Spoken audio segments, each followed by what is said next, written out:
What is up, everybody? Today we are going to be going on a journey through the weirdest, scariest, and most obscure parts of the internet. I won't go into detail about the less interesting ones because, believe me, there's a ton of weird stuff on this one. Grab yourself a Monster Energy or an iced tea if you're trying to cut back on caffeine. This video is going to be awesome. By the way, the first few entries weren't really as obscure as I wanted them to be, but I had already written them into the video, so I'm just going to leave them there, and then after that, stuff is going to get deeply strange. Starting off, we've got Mangum Gate 2012. So, Mangum Gate 2012 is referring to a conspiracy theory which states that Jeff Mangum, the lead vocalist and guitarist for the band Neutral Milk Hotel, is related to the story of Anne Frank. Jeff Mangum's sister, Carolyn Mangum, shows a semi-resemblance to Anne Frank, along with Jeff's wife, Astra Taylor. Additionally, it's no secret that the album In the Airplane Over the Sea draws large inspiration from events in the Holocaust, the song Ghost being an abstract depiction of Anne Frank's life. This has led some unhinged conspiracy theorists to speculate that Jeff Mangum took a time machine to when Anne Frank was alive, brought her back to his childhood, where she posed as his sister, and then he married her once they grew up. This is obviously not true. It's a crazy conspiracy theory that was started on 4chan. The Filmarillion. The Filmarillion is a 97-page document that was created by someone on 4chan called the UTV Archiver back in 2013. On the sports board of 4chan, there was a user who went by the name of UTV. Now, on 4chan, most users choose to remain anonymous, their username being a random sequence of numbers and letters. However, you can actually make a custom username, which is what someone called UTV did. UTV was a pretty normal, albeit aggressive 4chan user. He was a British man who posted pretty often on the sports board. Now, for some reason, on July 1st of 2013, another 4chan user had a pretty unhealthy fixation on the posts and comments that UTV made. This person called themselves the UTV Archiver, as they began recording every post and comment that UTV made on 4chan with their own little personal annotations. Once UTV caught wind that someone was stalking him, he was reasonably pretty angry and repeatedly told the Archiver to F off, to which the Archiver perceived it as playful banter. The Archiver grew an increasingly romantic attraction to UTV as he continued recording his 4chan posts. The Archiver also made a few posts discussing kidnapping UTV and leaving a ransom note for his family. As this parasocial relationship grew, the Archiver made a post stating that his family had discovered his obsession with this random man on the internet and that they were forcing him to delete the entirety of his archive. He said that the only way he could protect his work was to publish it as it was. So, in a random 4chan thread, he posted a link to the 97-page PDF filled with posts made by UTV, poems and stories written by the Archiver about UTV, and a bunch of other schizophrenic nonsense. This story spread all over the website and ultimately led to UTV completely leaving the platform. It just goes to show how important anonymity is on a website like 4chan, where you really don't know what kind of people are gonna stalk you for no apparent reason. Yeah, we're doing pretty well right now. John's Bones. John's Bones is referring to a company run by a man named John Picaya, who I could not for the life of me find a high-resolution image of. John's Bones has a website where they sell all kinds of real human bones. They market the website as focusing on the medical sale of bones for osteology purposes, but anyone can buy these bones. They have hundreds of skulls and spines and femurs and other bones. The company also has a TikTok account where they post educational videos about the bones and displays of the bones and all kinds of stuff within their bone museum in Brooklyn. There has been a fair bit of controversy and people debating if it's ethical to be selling bones, considering that they were once part of a human. I'm not going to take a stance on that in this video. That's for someone else to do. U/Spontaneous H. Quick warning for this part, I'm going to be talking about hard drug use, so you've been warned. U/Spontaneous H is referring to a user on Reddit that 15 years ago made a post stating that the day before he had a run-in with a drug dealer where he planned to purchase a gram of weed. The dealer told him that he only dealt in half ounces, which was too much for OP, which led OP to take his chances and purchase a small bag of heroin. After getting home and snorting the heroin, he describes that he felt incredible. I'm not going to go into it. OP assures everybody that he isn't going to do it again, at least for a long time, and that it was a one-and-done event. Well, just 2 weeks later, Spontaneous H makes another post which discusses how he has been using for 2 weeks and just began shooting up. His girlfriend broke up with him after finding out, and he lost his job, and everything in his life was going wrong. After this, he ended up in a psychiatric hospital after overdosing, and then landed in rehab. And for 7 years after this, the Spontaneous H Reddit account was radio silent. However, eventually, a post was made where OP tells everyone that he made a clean recovery in rehab, and has been clean ever since. This was corroborated corroborated by another post he made 3 years ago. It was definitely an unfortunate situation, and it goes to show how quickly a drug like heroin can ruin someone's life, but it's good to know that Spontaneous H made it out okay. Redditor confesses to missing person case. Back in 2016, an Ask Reddit post was made titled, "To those who have accidentally killed someone, what went wrong?" Obviously, most of the stuff here was likely made up, but there's one reply that holds quite a bit of evidence. This still haunts me to this day. As kids, we had a hideout in this dirt cliff or cove. There was a neighborhood kid who, in hindsight, was probably mentally handicapped in some way, but to us, he was just the weird or creepy kid. This was the 80s, and we weren't exactly raised PC. 3 of us were headed to our base and found the creepy kid sitting at top in our guard chair. We yelled at him to get out, and he said something like, "Make me," and started lobbing dirt clods and sticks down at us. We all ran around the side to make our way up. It gets pretty fuzzy here, but all I remember is he fell. I still remember the sound. When we got back down to check on him, he was in a very awkward position with blood coming out of his mouth. We all just freaked out and ran home. And as far as I know, no one has spoken a word of this to anyone. We didn't go back for over a month, and never said a word of it between us. Again, this was the 80s, so media wasn't like today. Chances are it got a small article in the newspaper B section. Missing mentally disabled child found dead after fall, or something like that. Edit. Well, I didn't expect to wake up to this. I have no idea why we didn't collectively tell our parents. We all just booked it for our respective homes without saying a word. I think it was mainly because he was the weird kid, and we all thought that that would get us in trouble somehow. No, I don't think we were directly responsible. Indirectly, maybe. Again, it's fuzzy, and all I remember is us throwing sticks at each other. I have tried to find any record of him to no avail. I remember the neighborhood kids from those days' first names, but not the last. I have since moved a few hundred miles away and didn't keep in touch. I don't even remember the creepy kid's first name. I have looked blindly for any record of the kid, and have spent hours on Facebook trying to find my old friends, but haven't found anything yet. No, I don't know if he actually died or not that day. All I have to go off of is my mom mentioning him going missing, and us not seeing him around after that. When we finally went back to our base over a month later, there was nothing out of the ordinary. No police tape or anything like that. I don't remember any cops canvassing the area asking about him. So, right off the bat, pretty interesting story, but you'd probably assume it's fake and move on. Well, one user looked through OP's post history and found that the user routinely watched a television show that only ran in St. Louis, Missouri as a child, meaning that OP lived in St. Louis, Missouri, which is about 30 minutes from St. Charles, Missouri, which is where a missing persons report was filed for Scott Clishalty, a 9-year-old who went missing on his last day of school before a torrential downpour. Although, at a glance, Scott's case matches up pretty closely with the Reddit comment, there's a good chance that the two events aren't related. The original comment mentions nothing about it being the last day of school or a storm after the incident, which were key pieces of information in Scott's case. It's likely that OP took a local event that he knew of and made up a story surrounding it. 11111, I'm just gonna call it 591s.com. 591s.com is a website that at first glance looks to be a pretty standard, fun, wacky website from the early 2000s. Each page has a small enter button that when clicked will open a pop-up window to the next page. It also just downloads audio files of like Bon Jovi songs for some reason. It looks to be just like a fun little art project. Ransomware. Ransomware is a computer virus that was developed by Kangjun Hyo in 2017 that infects Windows computers. Once ransomware encrypts all your files, it forces you to download the game Tuhu Sirensen, undefined fantastic object, and reach a score of 200 million. The virus will then detect your score and decrypt your files. Hyo made the virus as a joke when he was a student and later released a script that would neutralize the virus. r/HanksTank. r/HanksTank was a now-removed subreddit that was in operation during 2020. The discussions that were being held on this subreddit were some of the most disgusting subjects on the planet. Things like necrophilia and pedophilia were being discussed, often with real images depicting them. Someone had a thread discussing whether or not it should be legal to kidnap a child if the child is okay with it and wants to leave their home. People were discussing which poisons to use for different purposes on humans in detail. People were asking about how to manipulate a car in such a way that it would cause an accident. These weren't simply morbid questions. This was a small group of returning people who actually acted or planned on acting on these horrible things. I mean, there was literal necrophilia and CP being exchanged in this subreddit. There was a situation on this subreddit where one of the users claimed to have committed an unrelated crime, which ended up getting his laptop confiscated by the police for searching. He then made a few posts asking if he would be sent to jail if the police found immoral content on his laptop, pretty much insinuating that it was CP. He then made a post asking about how he could fake insanity to get sent to a psychiatric hospital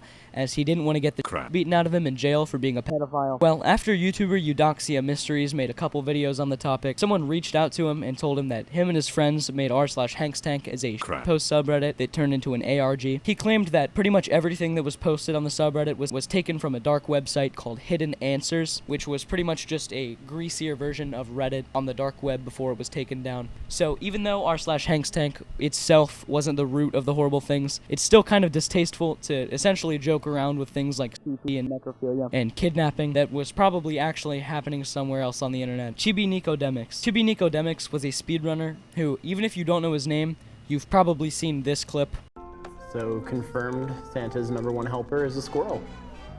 I would really prefer if you would be quiet. Chibi is known for being somewhat of a lolcow, which isn't made any better by his autism. After he cheated in a Paper Mario speedrun, people doxed him by making his phone number and address public. Although you shouldn't cheat in your speedrun, you shouldn't dox someone for that. That just seems a little uncool. Well, after Chibi willingly posted his pictures of his Johnson to the internet, someone called his mother and told her about it, and then she went in and confronted him on stream. There's a lot to unpack in the whole Chibi story, and Magic Mush has a really good video on it. Penampakin tuyol di deira Bogor. This is referring to a weird YouTube video that was posted in 2009. The video shows two people sitting down and playing music until a strange creature crawls up to them.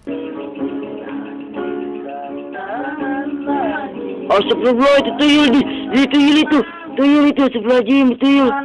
Itu belakang itu dari gigiran sia. Tergiran si perkusian tempo. Di dua wanita tuyul, di gigiran sia tuyul. Gigiran sia tuyul eta. Di nyamperin sia eta.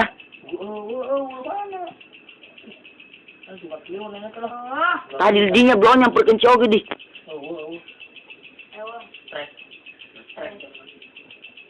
Tolol tenar pun wah.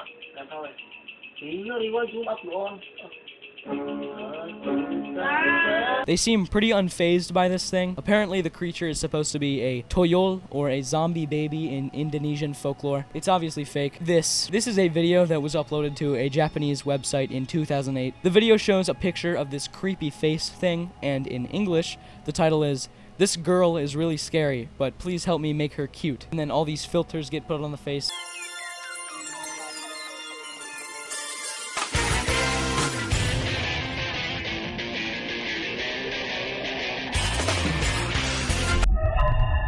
Aeromorph's CIA PSYOP theory. So, an aeromorph is a sexualized drawing of a plane, an aircraft. People were claiming on, like, the greasiest depths of 4chan that these images were made by the CIA in order to get people of the United States to get, like, excited about war, fighter jets, r/SubSimulator GPT-2. So this one's actually pretty cool. There's a subreddit called SubSimulator GPT-2, and every post and every comment and every reply was generated by a version of ChatGPT. So there's not a real person making any of the content on this subreddit. It's pretty eerie to know that nobody real is actually there, but the posts read naturally for the most part, and same with the comments. There's a lot of funny stuff on here. Some of it is just completely off the rail. I guess that's just what happens when the only knowledge something has is from studying Reddit. There's also the famous 2-sentence horror story, which was generated on this subreddit. "It's a boy," the doctor declared, holding the head of a newborn baby. "I'm really sorry," the husband said, "but I'm not ready," and proceeded to kick the poor baby in each foot until he was reduced to a puddle of brown. Corbin Blue's Wikipedia page translations. So on Wikipedia, each page has a certain amount of possible languages that it can be translated to. These translations have to be made manually. They aren't just algorithmically translated. So, for example, famous actor Zac Efron. His page has 89 languages. Leonardo DiCaprio, 129 languages. So you might find it a little odd that Corbin Blue, a guy you've probably never heard of, has 212 languages. Corbin Blue is known for being in the High School Musical movies. He was also in the hit film Nurse 3D. This Arabic text translates to, "A woman claiming to be the Virgin Mary is married to Christ." So I don't think that really means anything. When you search this up on YouTube, though, there are a lot of weird videos. One of these videos depicts the Russian lathe incident, which is just a video where a construction worker gets caught in an industrial lathe and dies. I think this is just one of those things like TryGF and those other weird search terms that give weird results. Fake fruit seed scams. So, for some reason, there's a big corner of the internet where people sell these completely fake plant seeds on eBay and Amazon. If you go on Amazon and look up blue watermelon seeds, you will find hundreds of these absurdly colorful and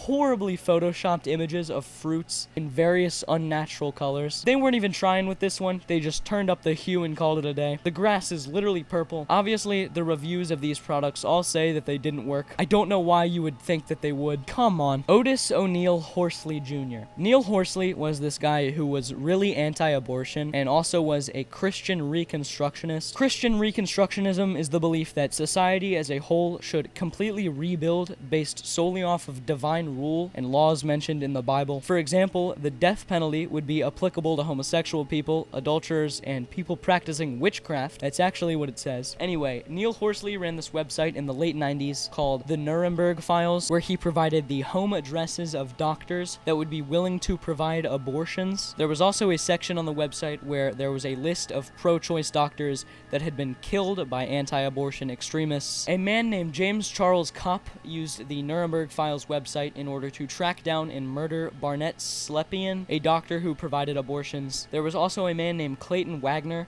who, after escaping a prison in Illinois, showed up at Horsley's house, told him that he planned on killing 42 abortion clinic workers from Horsley's website, and also confessed to being the author of hundreds of fake anthrax letters that were sent to abortion clinics and government officials. He was then arrested and is now serving life in prison. The website was shut down in 2002, and Neil Horsley died in 2015, so good riddance. Cosmic Death Fungus PDF. The Cosmic Death Fungus theory is, of course, referring to a conspiracy theory that was started on 4chan. The theory states that about 15,000 years ago, some sort of fungus embedded itself into the cytokine pathways in the human body, basically acting as a parasite as early as being in the womb. The fungus is passed down through heredity and is apparently responsible for nearly every known disease. Right off the bat, some just outlandish claims. They go on to claim that this fungus is responsible for miscarriages, the fungus killed off the dinosaurs, and a bunch of other stuff. They do actually provide some sources, but I'm not too sure how well the sources prove what they're saying. They also provide some advice for how to treat the effects of the fungus. That advice being take NAC supplements, black seed oil,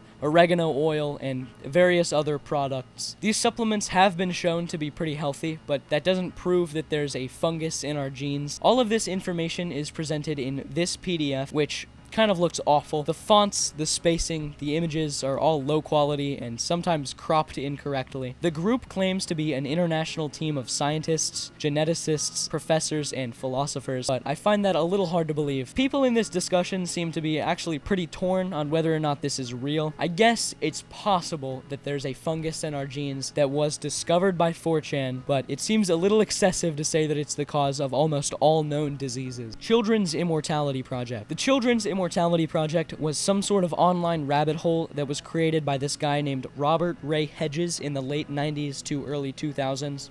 There were thousands of different websites, many of which weren't even connected by hyperlinks, that talked about this overarching idea of immortalizing children. Apparently, Robert believed that if children never learned about death, they never found out that death was a thing, and that people die, they wouldn't die. Kind of like the thing called the game, where if you think about the game, then you lose. Or the idea that someone who never learned of Christianity and therefore never practiced Christianity won't go to hell because they never had the chance to worship Christianity's God. In Robert's mind, it is essentially a cognitohazard to know about death, because without knowing about death, you can't die. Obviously, that's a very flawed perspective. Death is pretty much just caused by your body slowly losing function over time, which is gonna happen regardless of if you're conscious of it or not. Robert apparently spent multiple hours a day for about 15 years creating these websites. He also really hated women for some reason, and blamed them for causing death by bringing children into the world. There's a ton of nonsense in these websites. Most of them are gone, but you can still visit some of them on the Wayback Machine. They're really hard to navigate though, and most of it is just nonsensical ramblings. Bumble Fiddle. Bumble Fiddle is referring to this really weird YouTube channel that now seems to be terminated. It had a bunch of weird videos uploaded to it, but nothing really that bad or illegal. The same can't be said for its subscriptions though. Before the channel was terminated, its subscriptions were public, and many of the channels it was subscribed to were posting a bunch of live leak videos. A lot of these videos are still up,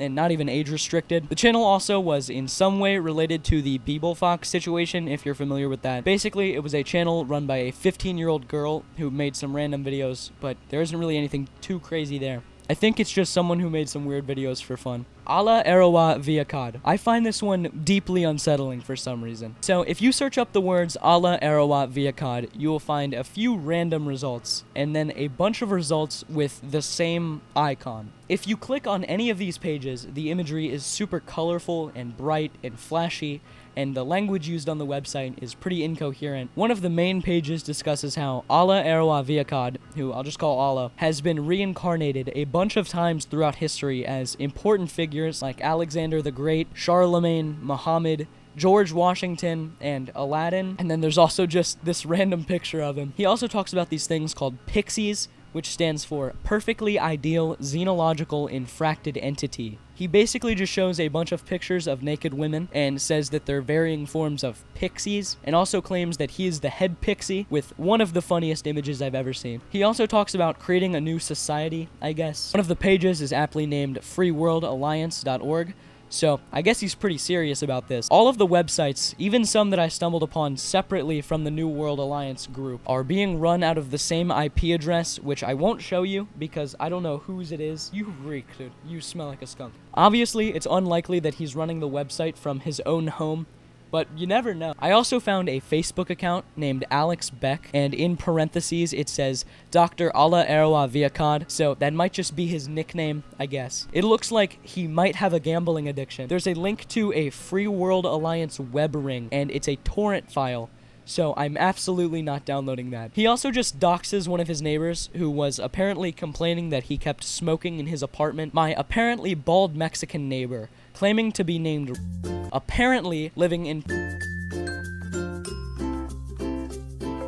is complaining about me smoking cigarettes in my own apartment and trying to get me kicked out. If I don't smoke a pack a day of Camel Blue Wides, which I smoke all the time outside in heat or cold, while being evasive with me, claiming he is taping vents possibly to the HVAC system, disabling his ventilation, and was not answering questions that I had about what vents he was taping, even when I was asking over and over and over again, while he spoke in fine English, knowing all the words he needed to know. It goes on like this for 2 pages. I forgot to mention this, but he does talk a lot about how he dislikes Mexican people in his websites. I'd say it's probably just some guy with mental health issues. Dude, come on. I'd say it's probably just some guy with mental health issues who also wants to start a new society. Cripes, does anybody remember Google People? This is referring to a Twitter thread that was made back in 2019, which seems to be about a forgotten Google platform called Google People that existed before Google+. The writer describes the product as being really weird. For example, your profile picture had to be smiling, and if you used an image of you frowning, it would just contort your frown into a smile. It would automatically fill in your birth date somehow, and it was always really close, but just a few days off. Instead of followers,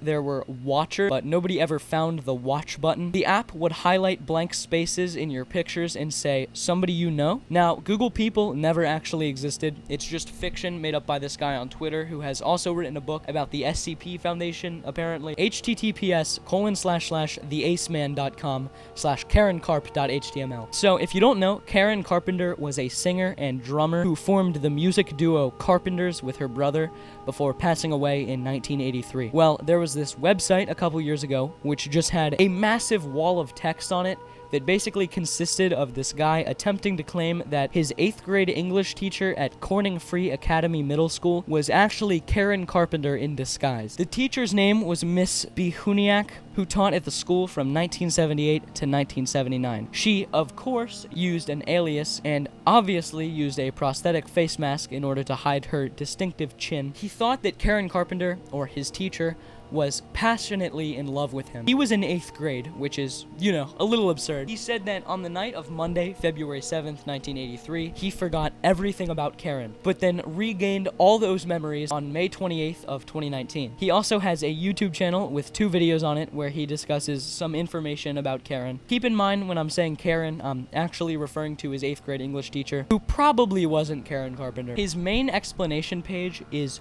171,891 words, which is absolutely insane. That would take about 18 hours to read out loud. All in all, it's definitely a weird situation. Randall Letcher Scott. So, back in 1993, Panasonic produced some consoles known as the 3DO Interactive Multiplayer. It wasn't really a great system. Here's some gameplay of a notoriously bad Doom port for the 3DO.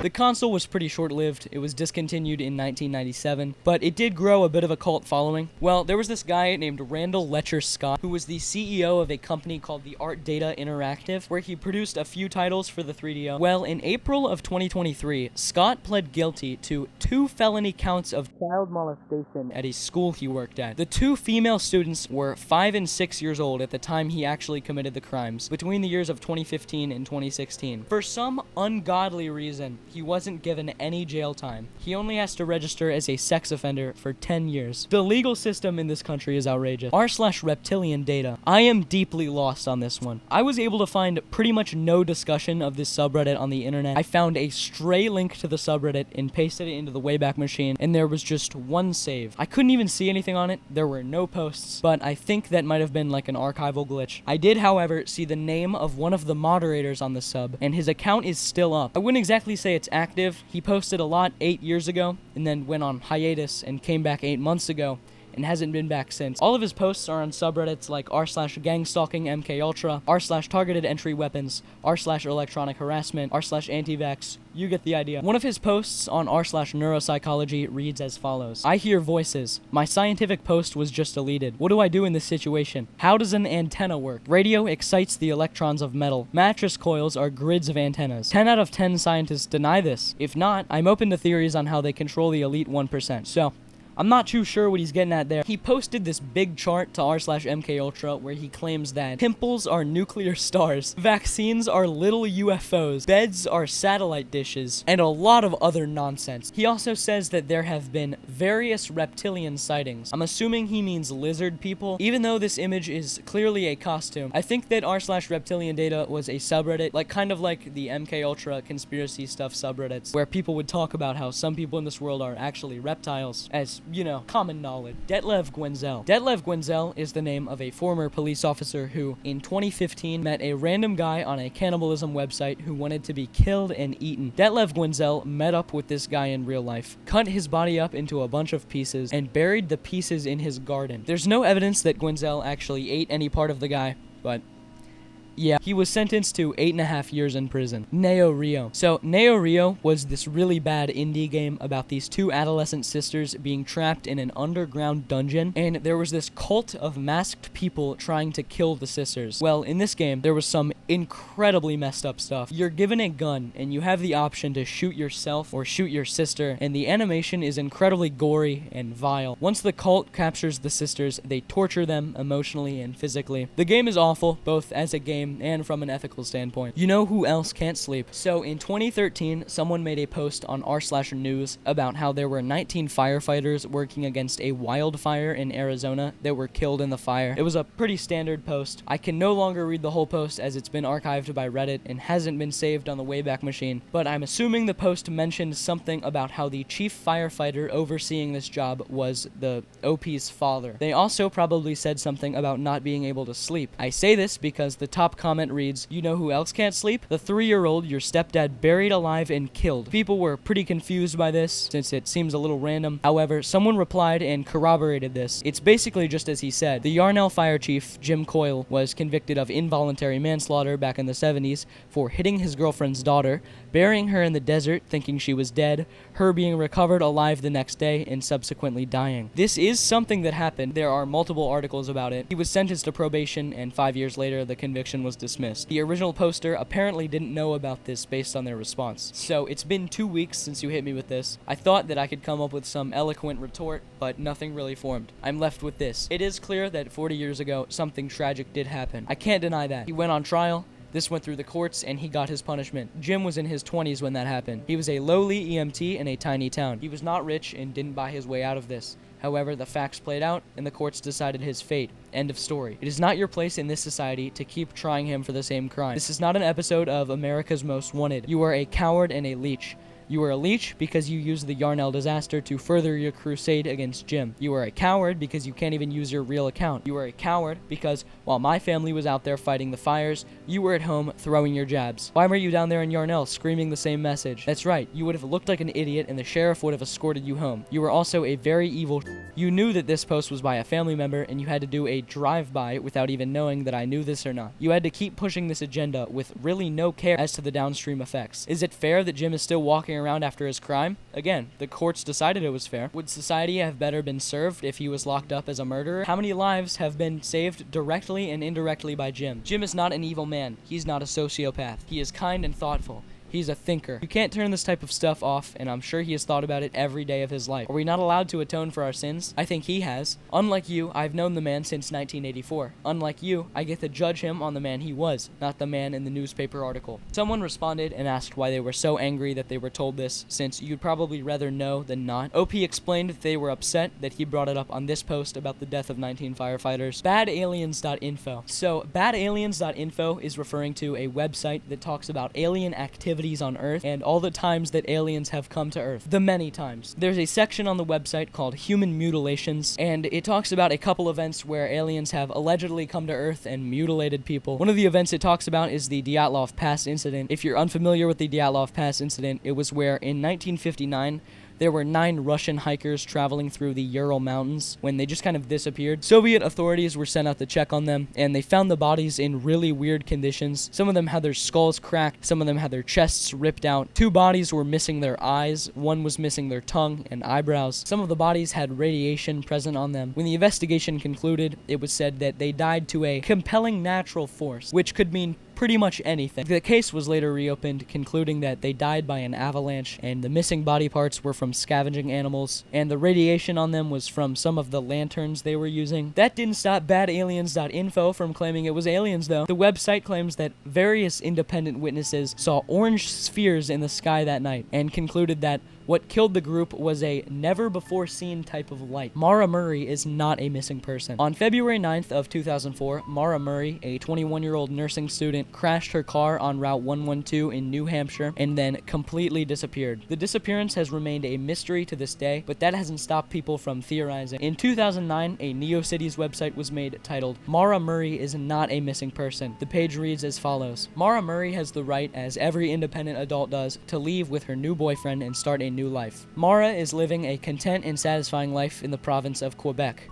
Mara's father, Fred Murray, never quite forgave her for being asked to leave West Point. It was his personal bragging point that he had 2 daughters at West Point. Mara's dismissal damaged Fred's ego, and he never completely forgave her. Mara's being asked to leave West Point and all the ensuing criticism by her father was the beginning of a certain line of thought for Mara, culminating in her leaving on February 9th, 2004 to start a new life unencumbered by the constant criticism of her father. Mara's relationship with William Rausch was near its end. According to Mara's sister, Kathleen, they were having serious problems. Mara had met someone new who, unlike William Rausch, had no West Point connections and therefore was not a constant reminder of her failure at West Point. On the night of February 5th, 2004, Mara took a break from her job at the security desk at a UMass dormitory to go and briefly get coffee and some food. Sometime between 12 a.m. and 1 a.m., Mara, driving her Saturn, struck and critically injured the UMass student Patrit Vassy, leaving him for dead. Around 1 a.m. to 1:20 a.m. February 6th, Mara had a complete emotional breakdown brought on by this hit-and-run accident. Mara's breakdown was witnessed by a student who reported this to Mara's supervisor, who then came and saw that Mara needed physical help to get back to her dormitory. The supervisor then physically helped Mara back to her dorm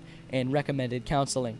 Between 2 and 3 a.m. on the morning of Sunday, February 8th, Mara had a second motor vehicle accident, wrecking her father's new car. Fred Murray's new car was towed at around 3 a.m. to his Hadley motel room. Mara arrived at Fred's motel at the same time as a passenger in the tow truck. Fred was not happy with Mara, to put it mildly. What happened in this motel room, we'll never know, but I do know for a fact that there was some sort of physical violence on the part of Fred Murray. Fred Murray has a history of domestic violence. The next day, Mara left for good. Mara needed to disguise the evidence of the Patrit Vassy hit and run by staging another accident for the purpose of covering up the damage to her car from the Vassy hit and run. She and her new boyfriend traveled in tandem to Route 1112 in New Hampshire. he was already in southern New Hampshire. The accident was staged. She left her Saturn, walked down the road to where her boyfriend was waiting for her in his car. She disappeared. Her only wish is that she be left alone to live her life in peace. She is happy and content and just wants to be left alone. As far as I can tell, there's pretty much no basis for any of the claims made on this page, like saying that she lives in Quebec. Theory was reposted on r/Mara Murray, and people weren't really buying any of it. Yahweh Rules 2. So there's a YouTube channel with 510 subscribers called Yahweh Rules 2, and the man running this channel, Alex, seems to believe he's being gang-stalked. He talks a lot about gods and demons and how they're controlling his life. In one of his videos, he seems to think that there's a crazy demonic squirrel following him around at the zoo. Hey, it's me, Alex. Anyways, there's this crazy squirrel. It's been following me everywhere at the zoo. Look how close I am to it.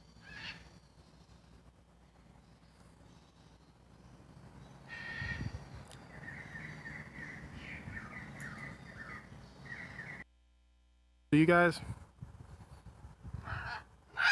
Yeah, leave me a comment on that too. Let me know, if you think these parrots sound normal or not.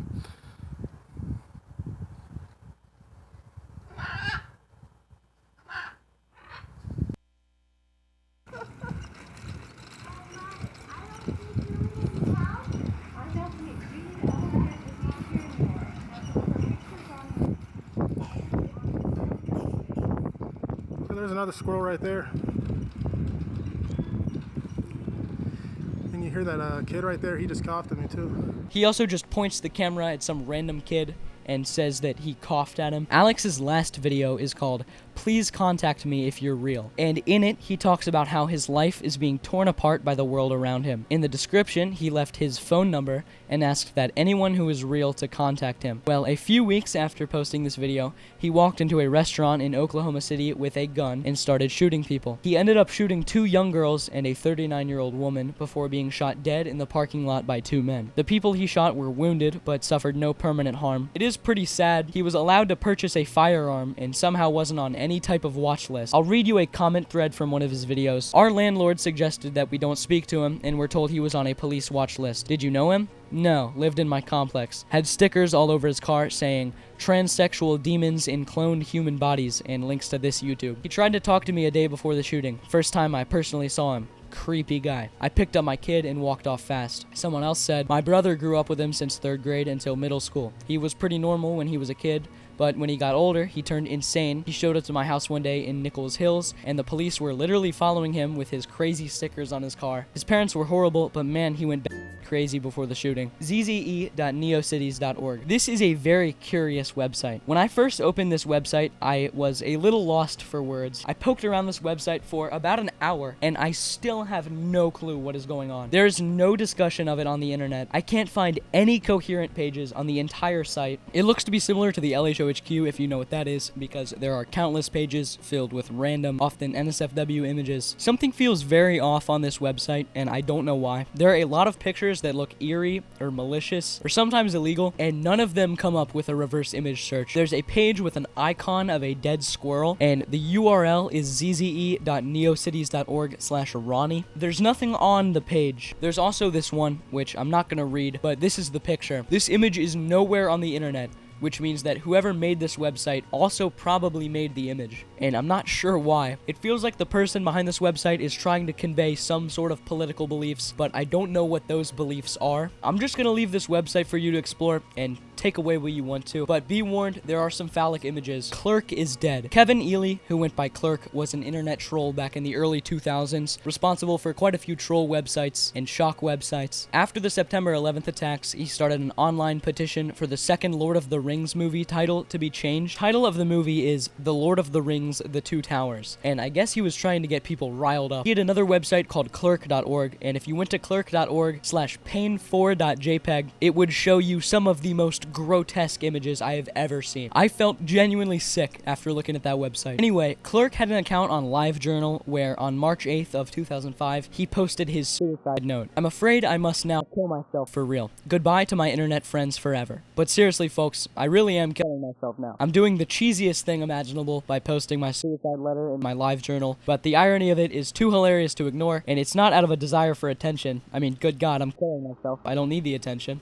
No, it's just that so the note will be easily found and read by all that it applies to. I'm not going to post a long explanation about why I'm doing this. All I have to say is that this is what I feel is best. I know there will be people that miss me, and I know there will probably be people out there that will be glad that I'm gone. Of course, I'm sure there are also going to be a few people out there that will believe this is a hoax, but let me assure you, I'm not trolling here. This is quite real. The only thing I'm going to do is name names here and say my final words to the people that I have final words to say to. Some of these final words are going to be goodbyes, and others bridge burnings. He then goes on to address some people he knew and leave his final messages. Most of the people in the comments seem to be very unconcerned about this, leaving joke comments and stuff like that. Kevin Ely did actually kill himself the same day he posted this, which is pretty unfortunate. Hurricane Aria. This one is very strange. There's a YouTube channel with 160 subscribers called Hurricane Aria with 17 videos published and 2 shorts. From what I can tell, the shorts are reposts of other short form videos and don't really have anything to do with the rest of the channel. The 17 regular videos, though, are all exactly 15 minutes long and are just silent black videos in glorious 144p.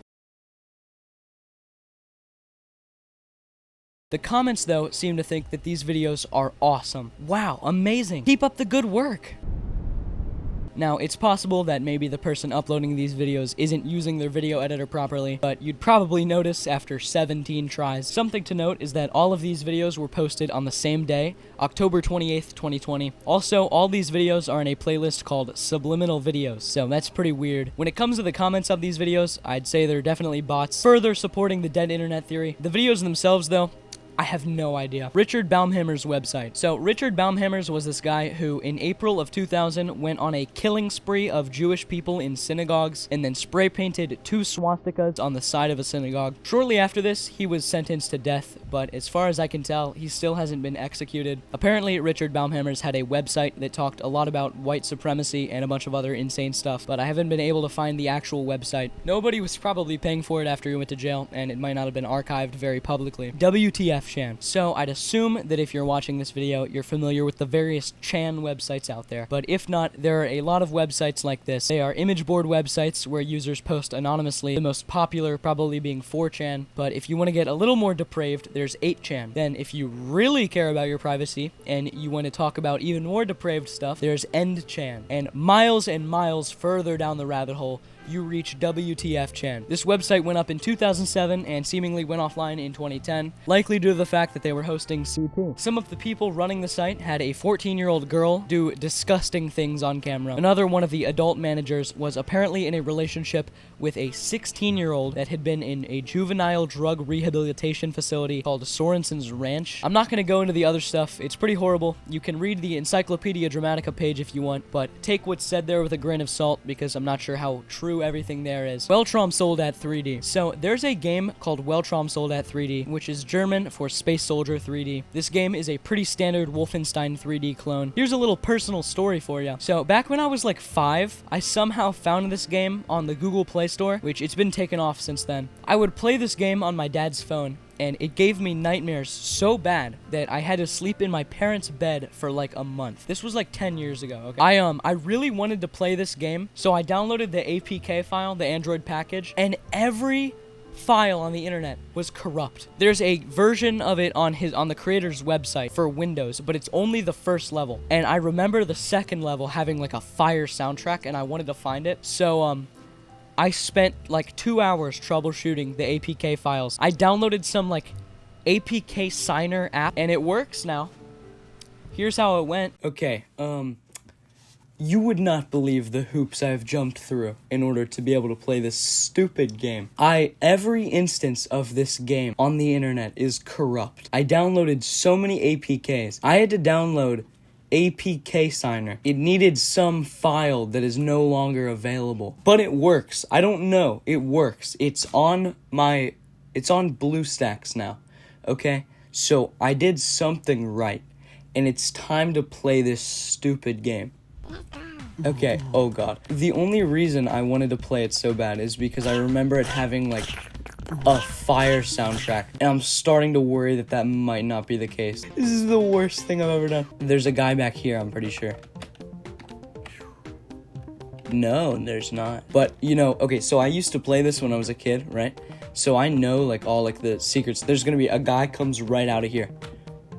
It's just, oh god. No. Okay. So, there's this room, obviously. This door takes you to like a maze. It's like a weird maze area. This is the way we want to go. Oh yeah, okay, here's a little piece of lore for you. This is something only a Weltromsel, that 3D connoisseur, would know. So this pile of goop right here that I just made, grime, I used to call it, I can walk right through that, right? Because I killed him, he just died, we watched that. But this one that was already here, for some reason it was already here, I can't walk through it. Food for thought. Oh crap. Oh, I'm insane. There's a key door right there. That's a key door. So I have to go down this way and get the key. I think the next level has like a super cool soundtrack. This game gave me nightmares so bad. I think, so I referred to the aliens as space soldiers, even though I'm pretty sure I'm the space soldier. Like, I thought this thing was the space soldier, even though I am the space soldier. I can't move. They're the aliens. Like, hold on, wait for the soundtrack. Do do do do do do do do do do do do do. Oh, this is bringing back memories. Basically, I had nightmares so bad that I had to sleep in my parents' bed for like a month. I had like this idea that I was going to be like, I remember this, like, I gotta stop opening doors, dude. This music is so fire. It was a zombie space soldier, and it looked like the regular aliens that we're looking at right now, but it was like brown and orange, like really gross, like texture. Like it looked like mucus. Why am I saying this? This door right here, it takes you to like a super long hallway, and at the end there's like a swirl block. Look, no, I was completely wrong. Yeah, I was like fascinated by this game for some reason back in my infancy. This was like 10 years ago, by the way. This was not recently that I had to sleep in my parents' bed. Okay, I was 5. This is not a gaming channel, by the way. I just want to. Oh, the camera's up there. I keep looking over here because I have another monitor. That's where my face is. Camera's right there. Hey guys, I like this song, but it's kind of starting to be grating. My AP seminar teacher told me. I asked her if she liked the Cranberries, you know, like the band, and she was like, no, I find the lead singer's voice to be grating. That's absurd. She has a very, very angelic voice. Do you have to let it linger? Dude, this wood texture right here. Oh shoot, I gotta go. Who shot me? Oh, you dirty dog. Oh, there's 2? Oh, I'm done. I'm dead. It's over. This wood texture, though, what I was saying, like this like plaid wood, so nostalgic to me. Oh, I remember this level is horrible. You're just running down this massive hallway, and there's so many guys trying to kill you. Look at all them. And I can't. The controls are so bad. But it's over pretty quickly. I can't move. Okay. Death grips. I know it's like kind of bad, I guess, in a way, but this soundtrack is like genuinely kind of awesome. And he made it too, because I was looking on his website and he has like a SoundCloud. I don't know if any of these songs are on it, because I listened to, I think, all of them, and it wasn't any ones that I recognize. Here's some Floodware lore for you. Oh yeah, I'm dead. Okay. Here's some Floodware lore for you. So back in my channel's infancy, I guess we're still kind of are there. But back when my channel first started, it was going to be one of my first videos after, like, the Unsettling Media. I was going to do a mobile games iceberg. And I remember I didn't do it because it occurred to me that video would tank. Like, well, I only had, I think, 12 subscribers at the time. My Unsettling Media, like, they were just my friends. The Unsettling Media videos were the only videos I had made. I just made 2 videos.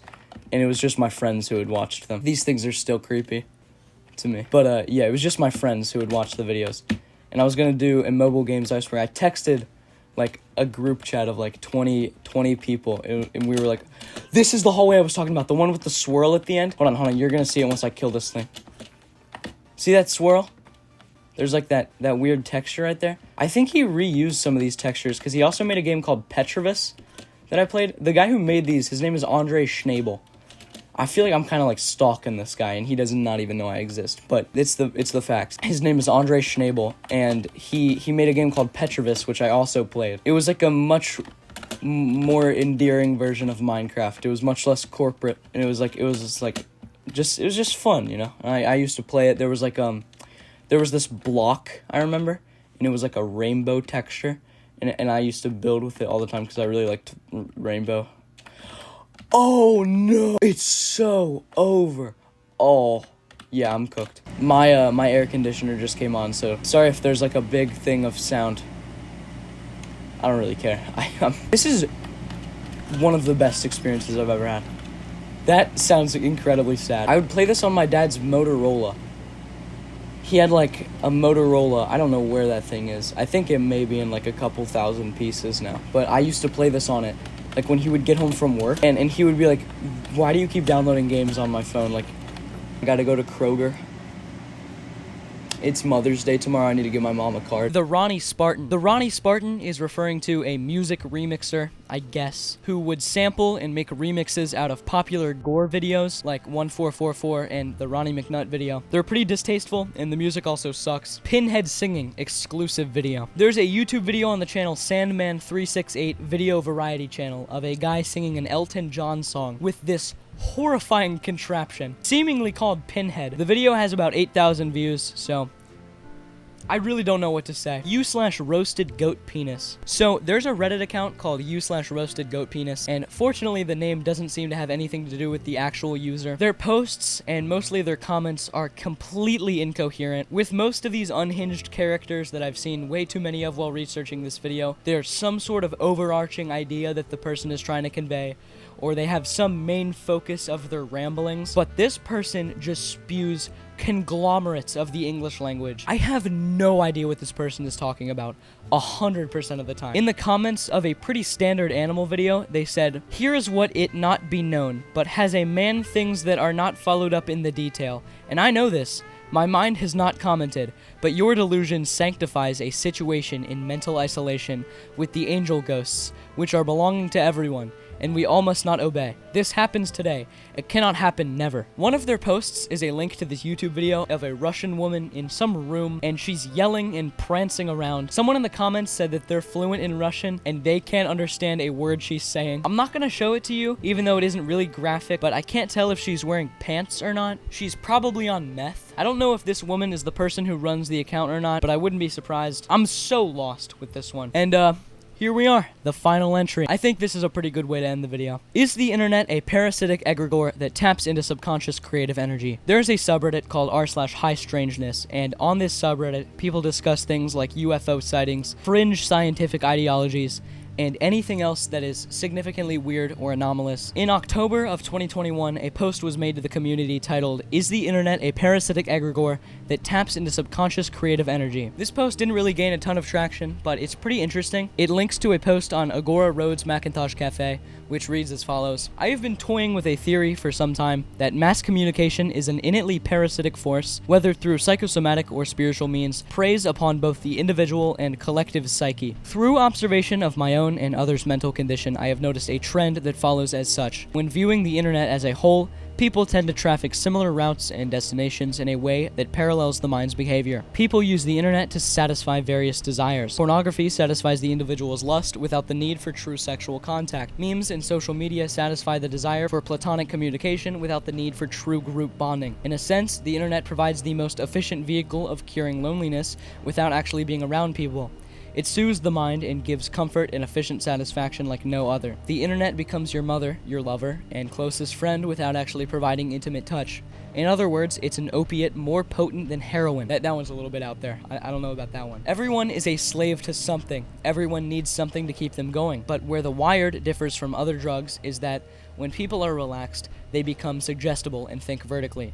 When you do other drugs, the mind reflects upon previously learned information and thinks up solutions to problems through creativity. With the web, the mind cannot do so as it is connected to the words on the screen, taking the information without filter and wiring it to the subconscious. This quite literally teaches your brain not to think for itself. When people see something with a substantial level of emotion, they remember it even if they don't consciously consider it. It's like taking upon the negative emotional weight of a million strangers simply by observing. This, I believe, is the cause of such high rates of depression and loneliness amongst young people who have been observing extreme levels of emotional weight and meaningless information present on the internet since birth. It's an overload of information not applicable to the conscious mind, so it is stored in the subconscious, reflected in unseen trauma and inferiority complexes. Without carrying the weight of a mind filled with useless information, your mental efficiency returns to the status quo people enjoyed before the turn of the millennia. This is an idea I have been pondering for quite some time. So, a little bit of a word salad at times, but I think what the author is getting at is that the internet collectively forms an egregore,